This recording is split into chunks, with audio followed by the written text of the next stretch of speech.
La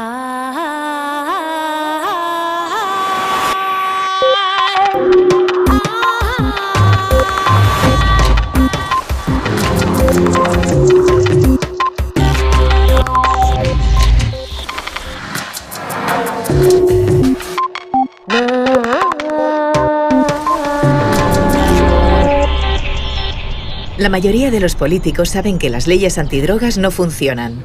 David Nutt. ¿Qué daños causa una droga en el usuario y en su entorno? ¿Tienen en cuenta las leyes antidroga esos daños?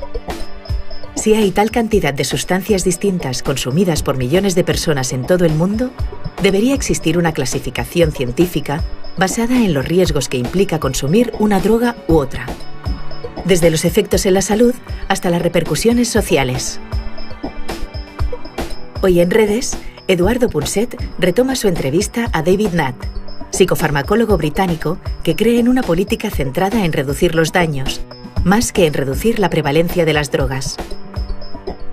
Y la mirada de Elsa, de la mano del lama Tulku Lobsang, nos presenta una técnica de autoaceptación que ayuda a evitar las estrategias de huida a corto plazo, como los comportamientos adictivos.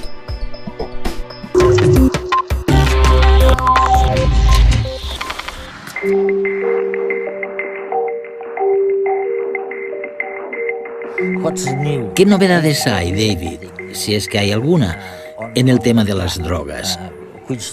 ¿Qué drogas deberían estar prohibidas y cuáles no? Imagino que estáis pensando en algo que realmente le explique a la gente los peligros y los beneficios de las drogas. Exactamente, es lo que me preocupa ahora mismo. Conseguir un equilibrio entre los beneficios y los peligros de las drogas. Hasta ahora, para la mayoría de las drogas, solo nos hemos centrado en los peligros. Así es. Y si suponían algún peligro, pues sencillamente debíamos prohibirlas, provocando así dos consecuencias. Por un lado, ha hecho que la gente buscara drogas alternativas para sortear la ley, algunas de las cuales son más peligrosas. Así que el problema a veces se ha agravado. Por otro lado, se ha obstaculizado la investigación. Voy a darte un ejemplo. A ver. Cuando se descubrió el LSD en la década de los 50, se utilizaba mucho para ayudar a comprender cómo funcionaba el cerebro y para ayudar a tratar a los enfermos de cáncer terminal. Y entonces los jóvenes empiezan a consumirlo, se produce un cambio social, el gobierno lo prohíbe y se paraliza la investigación. Así que durante 50 años no ha habido investigación sobre ese tipo de droga, si bien estamos convencidos de que permitiendo su estudio, podríamos responder a una de las preguntas más importantes sobre el funcionamiento de las drogas en el cerebro, sobre cómo estas drogas cambian la conciencia. Y hoy, respecto al LSD, hemos llegado a un punto en que estamos seguros de que deberíamos situarlo por debajo de la frontera, digamos, de lo peligroso. Es verdad, pero conseguir que un gobierno acepte esto es muy difícil. Es cierto. Una vez ilegalizan una droga, la mayoría de los gobiernos piensan que cualquier cambio de legislación es una señal de debilidad. Deja de ser un argumento científico y se convierte en un tema moral o político. Y a los políticos les cuesta mucho admitir que se equivocaron. Es verdad, es verdad. Veamos. Para que nuestra audiencia lo entienda, vayamos un poco más al fondo de la cuestión. ¿Cuál es la clasificación tradicional de las drogas aceptada por el gobierno o por los políticos aquí, en el Reino Unido? Si no me equivoco, tenéis algo así como A, B y C. Eso es. ¿Qué incluirías en A? En la A tenemos drogas muy perjudiciales como la heroína, la cocaína, pero también tenemos drogas no perjudiciales como el LSD y las setas alucinógenas. Así que en el Reino Unido la legislación sobre drogas no se ajusta nada a los conocimientos científicos.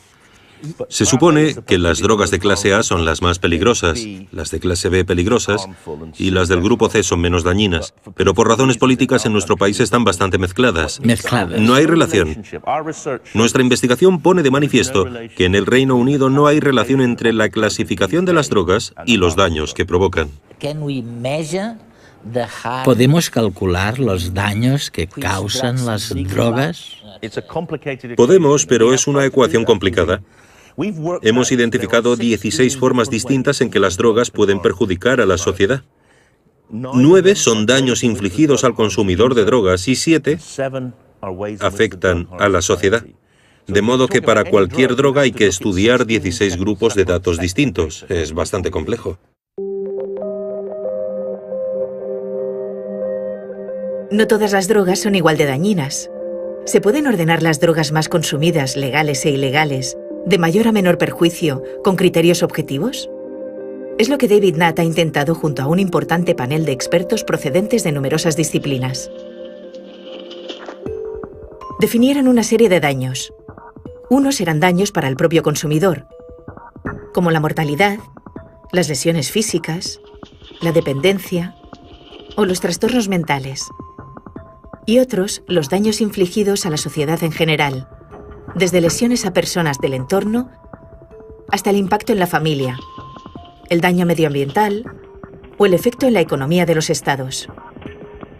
Analizaron cada uno de los daños para cada una de las drogas y aplicaron una técnica matemática desarrollada para la toma de decisiones complejas. Consiguieron así una clasificación en una escala de daño global de 0 a 100 en un grupo de 20 drogas legales e ilegales.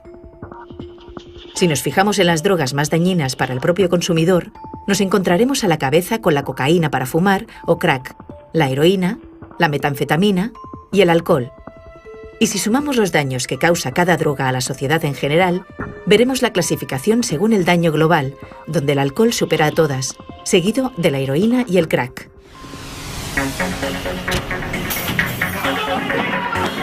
Hoy en España la legislación sobre drogas separa las sustancias entre las que causan grave daño a la salud y las que no causan tal grave daño, sin especificar qué daños o de qué drogas se trata.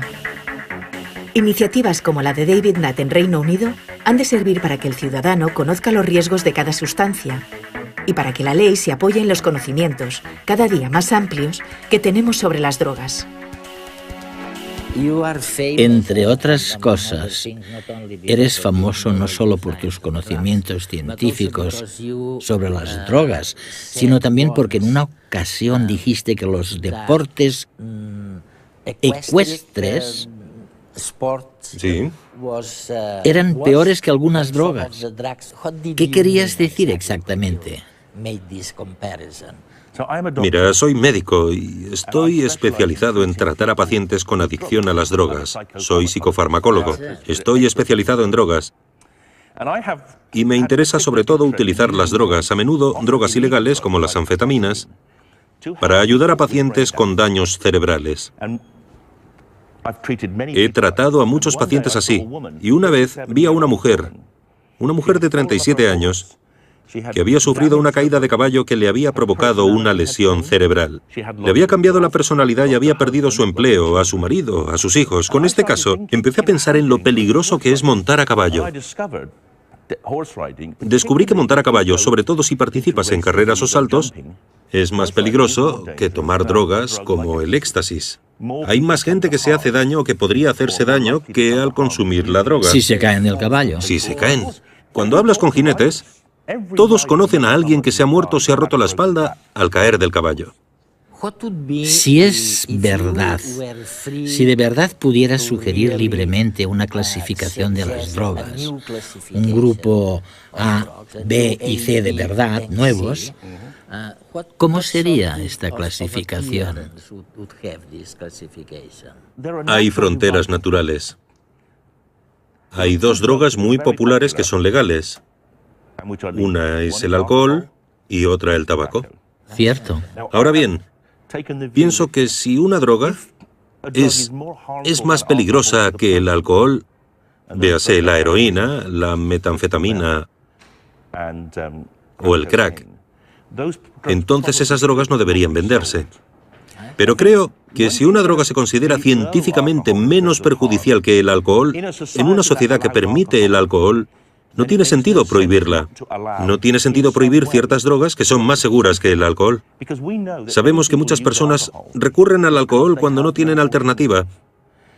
Y ahora que el cannabis es legal en Estados Unidos, creo que también en España, con los clubes del cannabis, vemos que la gente se pasa del alcohol al cannabis, que es más seguro.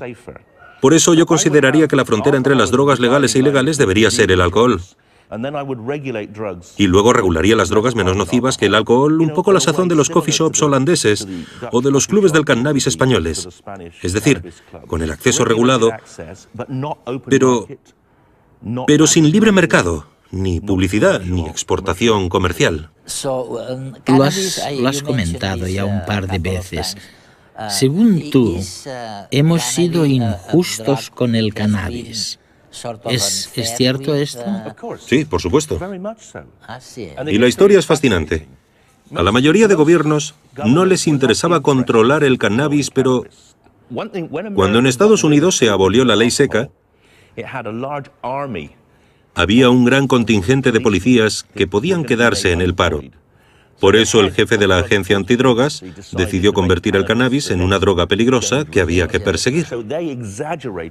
Así que a fin de justificar su existencia exageraron los daños provocados por el cannabis y se centraron sobre todo en México y en la importación procedente de ese país. Después se incluyó en las convenciones de Naciones Unidas sobre estupefacientes de 1961. La mayoría de países se oponían, pero hubo mucha presión por parte de los Estados Unidos y también de Egipto para que se incluyera en las convenciones. Y una vez introducido en una convención, una vez algo se declara ilegal, se convierte en el blanco de los responsables de hacer cumplir la ley, como la policía o los funcionarios de aduanas. Y el cannabis es un blanco fácil porque tiene muchos consumidores, porque puedes olerlo, porque es bastante voluminoso. Se convirtió en un blanco fácil y en el Reino Unido se persiguió con ahínco a los consumidores de cannabis. Jóvenes perseguidos simplemente porque estaban en posesión de pequeñas cantidades de cannabis. Es increíble porque hay algunas drogas como el cannabis, que acabas de mencionar, que se supone que tienen algunos efectos positivos, aparte de los efectos perjudiciales. Y probablemente habría que incluir en el mismo grupo al LSD. Sí. Y el éxtasis. Sí. Drogas en cuyos efectos positivos o en cuyo potencial no pensamos nunca. Y creo que ese es el problema principal. Conseguir una versión pura de una droga ilegal es extremadamente caro. Por eso los investigadores dejan de investigar. Es uno de mis retos en lo que me queda de carrera, que se vuelvan a investigar esas drogas, porque casi seguro que el éxtasis es una droga muy útil para las personas con trastornos provocados por el estrés. El estrés crónico.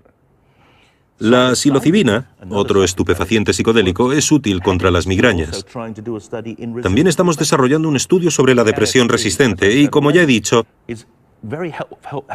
el LSD es muy útil para tratar a pacientes moribundos. Les ayuda a enfrentarse a la trascendencia de la muerte. Creo que nos iría mucho mejor si pudiéramos enfrentarnos a la muerte con algo más de ecuanimidad, entendiendo mejor. Lo que hacemos actualmente es envenenarlos con opioides, así que su mente ya está muerta. Mueren sin saber realmente lo que está sucediendo.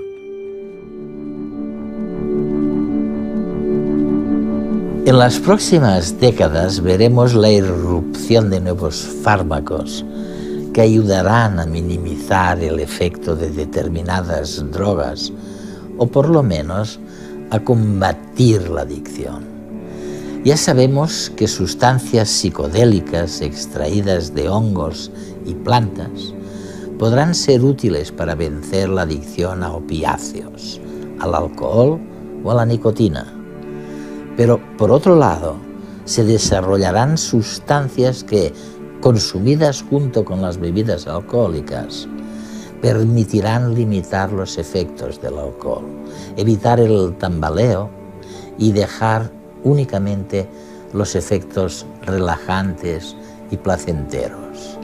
Y allá por el 2030, las bebidas no llevarán alcohol, sino un fármaco que activará los sistemas de relajación natural del organismo, como lo hace el alcohol, pero de forma mucho más segura. ¿Hay alguna razón por la que los políticos o los medios de comunicación se resisten a cambiar las clasificaciones? Creo que hay varias razones. En parte, política pura y dura. La mayoría de los políticos saben que las leyes antidrogas no funcionan. De hecho, el ministro encargado de las políticas antidrogas al final, cuando abandona su cargo, suele decir, «Bah, me equivoqué». Ha ocurrido varias veces en el Reino Unido porque no hay la suficiente valentía política para coger el toro por los cuernos y cambiar las cosas. Ahora creo que el cambio vendrá de la gente. Será la gente la que diga, ya no os creemos. No queremos que se gaste nuestro dinero encarcelando a la gente por fumar cannabis. En Gran Bretaña hoy en día se gastan 800 millones de euros al año en criminalizar a los jóvenes que consumen cannabis. 800 millones de euros. ¡Qué despilfarro! ¿Y qué pasa con la heroína? Posiblemente el coste de la heroína, el coste policial, sea menor, probablemente unos 200 o 300 millones de euros. Cuando nos fijamos en países como Portugal o los Países Bajos, que tienen un enfoque más racional, un enfoque basado en la salud, vemos que ahorran mucho dinero porque no imputan los gastos y costes a su sistema judicial penal. En mi opinión, eso es lo que podría cambiar las cosas. La gente dirá, ¿por qué despilfarrar el dinero de los contribuyentes en hacer algo que en muchos casos empeora la situación? Es increíble. Podemos hacer algo contra esto. Quiero decir, es gracioso porque en el mundo anglosajón habéis creado la cátedra, la comprensión pública de la ciencia. ¿Por qué tenéis tantas dificultades en implicar a la ciencia en estos temas? Porque casi ningún político tiene formación científica. En nuestro Parlamento, de 650 políticos, solo uno es científico. Es increíble, ¿no? Y la segunda razón es que la gente que se dedica a la política es casi como un entretenimiento. No creo que les importen los hechos. Creo que les preocupan sus logros personales, su posición. Me parece que se sienten amenazados por los hechos, sí. Los ven como una amenaza. Los científicos trabajan con hechos, pero los políticos se encargan del marco más general. Tenemos que reeducar a nuestros políticos, ponerlos contra las cuerdas. Ahora tenemos una iniciativa muy inteligente en nuestro Parlamento. Tenemos un grupo de personas que supervisan todas las afirmaciones científicas que hacen los políticos supuestamente basándose en hechos. Es una forma novedosa de conseguir que al menos los políticos digan la verdad, aunque no necesariamente implique que tomen las decisiones correctas. Has invertido tantos años de tu vida luchando contra los daños provocados por las drogas. Sí, sí. ¿Cuál sería tu mayor deseo? Si tuvieras que pedir a los políticos que se centraran de una vez en algo... Hay que cambiar la legislación sobre drogas y las convenciones internacionales sobre estupefacientes. Va a haber una reunión de las Naciones Unidas en 2014 o 2015 para revisar todas las convenciones de la ONU en materia de estupefacientes. Es una oportunidad para decir, lo hemos hecho mal durante 60 años, tenemos que hacer bien las cosas. Es lo que estoy intentando conseguir ahora, un enfoque racional de las drogas.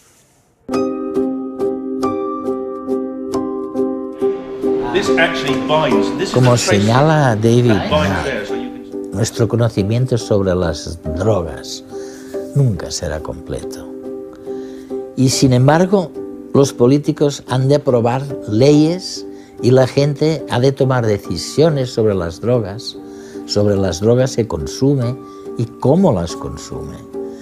Por lo tanto, no se trata de buscar el modelo perfecto para clasificar las drogas basado en la más pura evidencia, sino de ir adaptando el modelo al ritmo de los descubrimientos de la ciencia.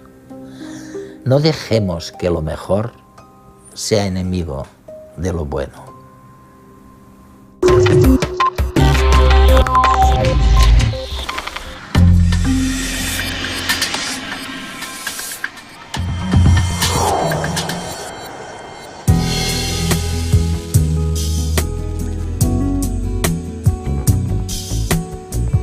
¿Puede la química hacernos felices? ¿Es posible modificar los niveles químicos del cerebro para sentir siempre placer o felicidad?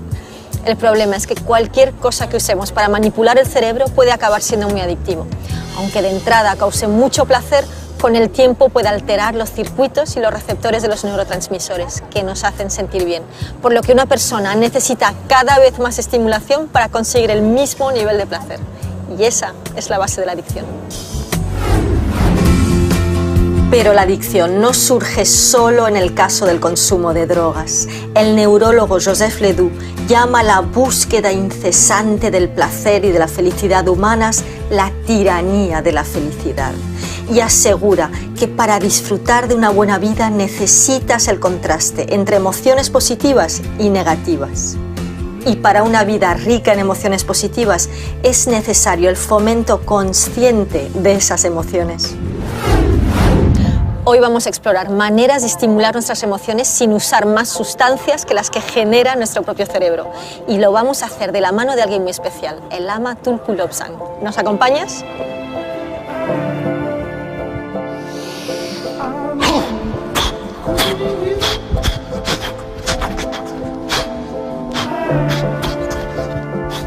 Tulku Lobsang, es un placer tenerte con nosotros hoy aquí. La mayor parte de las personas no toman drogas para causar algún tipo de destrucción en sí mismos, sino porque quieren que estas drogas ejerzan ese efecto químico en su cerebro que les hace sentir bien. Correcto. ¿Verdad que nos dices que hay otras formas de lograr este mismo efecto? Sí, esto queda claro con el budismo tantrayana. El budismo tantrayana utiliza el placer, el gozo, la felicidad y la belleza, que se usa como vehículo para salir del sufrimiento. Pero cuando se usa la felicidad y la belleza para salir del sufrimiento, hay que tener claro que puede ser muy peligroso. Pero a las personas normales como yo, Buda les dice, no bebas.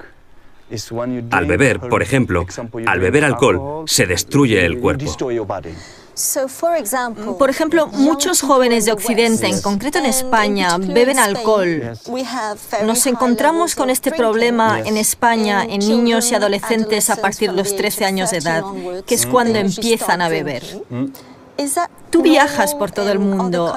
¿Has observado este fenómeno en otras culturas?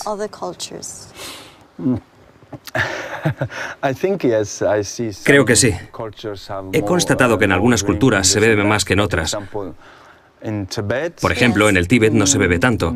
Los jóvenes nunca beben. ¿Y cómo se divierten? Principalmente, lo pasan bien saliendo juntos, jugando, bromeando, contándose historias. Tampoco se encuentran fácilmente. No es fácil comprar drogas. Lo curioso es que las drogas no nos interesan, por lo menos en la zona que yo conozco, en mi región, porque el Tíbet es bastante grande. Mira, cada monasterio cuenta con un pequeño jardín. En los monasterios viven monjes que cuidan del jardín y cultivan todo tipo de flores distintas. Y siempre cultivan una flor roja muy bonita, que se llama flor del sueño. Al olerla, el efecto es muy malo. Ahora sé que la flor es una droga. ¿Una droga? ¿Y qué efecto tiene? Nunca la usamos, solo la cultivamos porque es muy bonita. Nadie la usa, porque la gente carece de esta especie de tradición. Y tal vez porque saben cómo generar estos sentimientos sin drogas, ¿es posible? Es posible también, sí. Creo que especialmente en el Tíbet, en nuestra región, tenemos un entorno social muy bueno. Simplemente hacen excursiones por la naturaleza y disfrutan. Pero sus pasatiempos más populares son reunirse y cantar. Las emociones positivas pueden estimularse de muchas maneras, pero el paso previo más importante es aceptarnos a nosotros mismos. Por ello, aseguraba Carl Rogers, uno de los padres de la psicología moderna, que solo cuando las personas se aceptan a sí mismas como son capaces de cambiar. Hoy, el Lama Tulku Lobsang va a sugerirnos un ejercicio para explorar hasta qué punto nos aceptamos y nos sentimos bien con nosotros mismos. Ojo, porque puede resultar un poco incómodo, aunque sea muy eficaz ponerlo en práctica.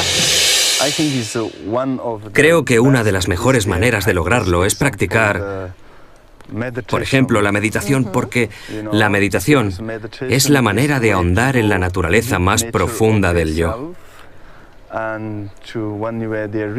Cuando los jóvenes alcancen esa naturaleza profunda de sí mismos, descubrirán lo que tenían allí oculto. Descubrirán una retahíla de cosas hermosas. Un ejemplo de meditación muy sencillo: plantarte frente al espejo y quedarte ahí, mirándote durante 3 minutos. Se pueden ver muchas cosas interesantes. A algunos no les gusta mirarse. ¿Por qué? Porque no están acostumbrados a encontrar la felicidad en sí mismos, sino que siempre suelen buscarla fuera de ellos. Ese es el problema. En cualquier caso, después de mirarte, debes pasar 2 minutos diciéndote cosas bonitas. Cosas como eres una buena persona, has hecho muchas cosas buenas, o por lo menos has querido hacerlas. Es importante transmitir mensajes positivos y darte apoyo. Porque por lo general siempre predominan las cosas buenas. Y eso hará que empieces a gustarte, que empieces a confiar en ti mismo, que empieces a sentirte bien. Y luego debes empezar a conferirte a ti mismo poder. Porque a veces somos adictos al exterior y perdemos el poder, pasamos a depender del exterior. Exacto. Y luego a los 5 minutos simplemente mirarse y quererse. Quererse. Cuando logras quererte a ti mismo, te liberas de todo lo demás.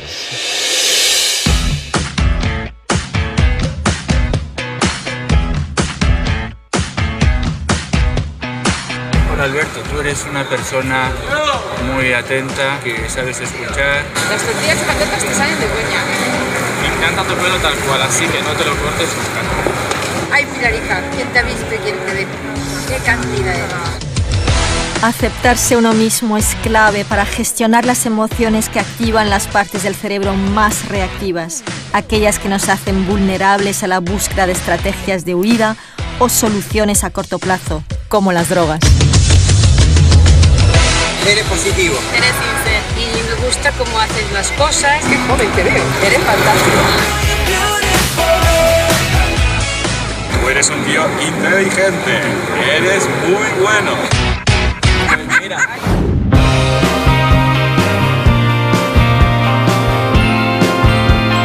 Lo que sabemos a ciencia cierta es que la felicidad no es un estado estable, aparece y desaparece a lo largo de nuestras vidas.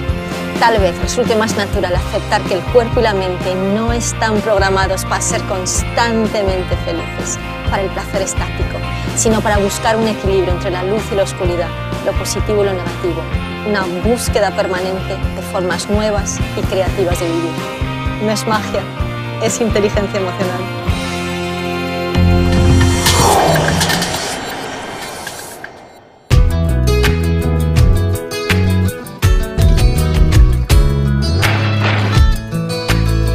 Quisiera preguntar por qué somos tan diferentes los unos de los otros.